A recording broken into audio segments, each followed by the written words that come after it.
What if I told you that after the second day of testing in Bahrain, the FIA decided to make public technical data on Hamilton's Ferrari? Just when uncomfortable doubts were beginning to arise inside the garage. Because we are not talking about a simple preseason test.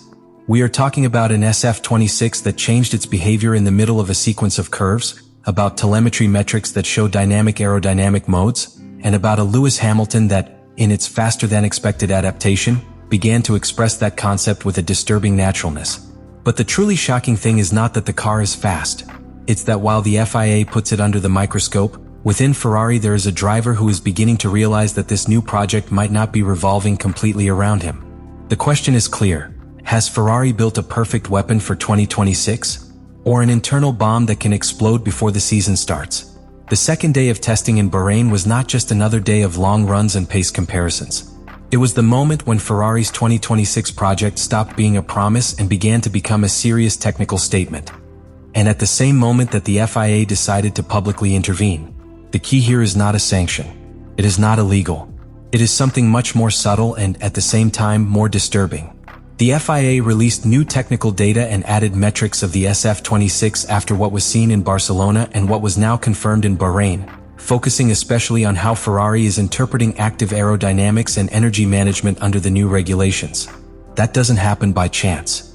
When the regulatory body exposes telemetries related to downforce changes in the middle of a sequence of particularly sophisticated curves and hybrid patterns, it is sending a clear message to the paddock. This car has crossed a conceptual line that deserves attention. On the track, during the second day, Ferrari carried out a serious race simulation, comparable to that of McLaren and Mercedes. This allowed, for the first time in these tests, to see something close to real order. The SF-26 showed stability in long stints, good tire conservation, and above all, a very marked ability to vary its behavior depending on the phase of the curve. Under braking, the car seemed to settle into a very controlled anti-dive. When passing through the apex, it maintained a neutral balance. And at the outset, the hybrid deployment seemed to enter with a measured but forceful progressiveness. That's where the data that the FIA decided to publish fits in. As described, the Ferrari changes mode several times within the same sequence of curves, dynamically adjusting load and energy delivery. This means that the car is not static in its aerodynamic behavior, but rather is optimizing specific phases of the turn. Technically brilliant, regulatory delicate, and strategically risky. Ferrari left Bahrain with a double message. Outwardly, we have a competitive, innovative car capable of fighting from the beginning of the new era. Inward, this project can redefine internal hierarchies if one of the pilots manages to connect with their technical DNA better than the other. The second day of testing gave no points, but it did give something much more valuable and dangerous. A narrative. The FIA watches. The car responds. Hamilton fits. And Leclerc begins to understand that this Ferrari is not simply an evolution. It is a concept that can change the balance of the team. When the FIA decides to publish additional SF-26 data, what it is doing is not only monitoring compliance with the regulations. It is validating, implicitly, that that car has done something different. Something relevant enough to deserve attention. And when that happens, the media focus automatically changes. We no longer only talk about Ferrari as a team, but about Hamilton's Ferrari. That nuance is devastating in internal terms. On the second day, while the car showed a very fine integration between active aerodynamics and energy management with those mode changes within the same sequence of corners that the FIA decided to publicly examine, the narrative began to build itself. Hamilton is understanding the car. Hamilton is exploiting the concept. Hamilton is setting the benchmark. And that is where Charles Leclerc is emotionally touched. Not because it is being destroyed in times. Not because I have made gross mistakes. But because the technical DNA of the SF-26 seems to align naturally with an extremely fine driving style in load transition, very sensitive in pedal management, and with an advanced reading of the dynamic aerodynamic behavior. That's the kind of car that rewards extremely progressive, almost surgical driving when entering and exiting corners. If the car changes behavior within the same sequence of curves, adjusting load and energy delivery depending on the phase, the driver needs to feel it before it happens, not react when it has already happened. And on day 2 of Bahrain, Hamilton seemed to be one step ahead of the car. Leclerc, on the other hand, seemed to be trying to understand it. That creates a silent tension. Because for years, Leclerc has been the technical center of the Ferrari project. The driver around whom the balance of the car was built.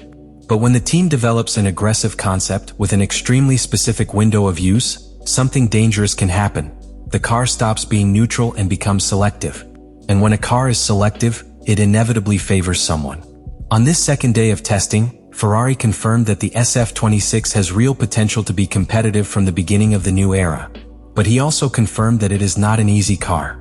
It is a car that requires absolute precision in inputs, total confidence in the rear axle and prolonged support, and a perfect reading of the aerodynamic transition when the system modifies its load. If the driver is not in perfect sync, the car can feel jittery, unpredictable, or just plain uncomfortable. And that, in an environment where the FIA is already closely observing the regulatory interpretation of the system, adds additional pressure. Because any adjustments the team has to make to reassure the regulator can further modify that delicate window of use. The second day did not leave an open conflict. There were no inflammatory statements. There were no exaggerated gestures. But it did leave something much more powerful, a silent redistribution of technical power within the team. The second day of testing in Bahrain did not end when the checkered flag fell. He finished when the paddock started talking. Because what Ferrari showed on the track was not only performance, it was intention. And when that intention is accompanied by the FIA publishing specific technical data about your car, the message is clear. You are playing at the limit. Ferrari has built an SF-26 that is not conservative. It is an aggressive car in concept, sophisticated in execution, and extremely dependent on perfect synchronization between active aerodynamics and hybrid system. On the second day, that integration worked. The race simulation was solid, the pace consistent, and the dynamic behavior seemed stable in Hamilton's hands. But when a car depends so much on dynamic systems and mode changes in the middle of a sequence of curves, any regulatory adjustment, any technical clarification, or any subsequent directive can alter its essence. And this is where the third act becomes strategic. If the FIA decides to keep this system under observation even if it is legal, Ferrari will have to constantly demonstrate that its interpretation does not cross the line. That means less room to evolve freely. It means that every update will be examined. It means the concept could be forced to soften if the regulatory environment becomes stricter. And when you soften an extreme concept, you change its balance. If the car loses some of that aggressiveness in dynamic load changes, it can become more neutral, but also less special. And that could completely change the internal hierarchy that began to emerge in Bahrain. Ferrari not only has to gain performance, you have to decide where to direct the character of the car.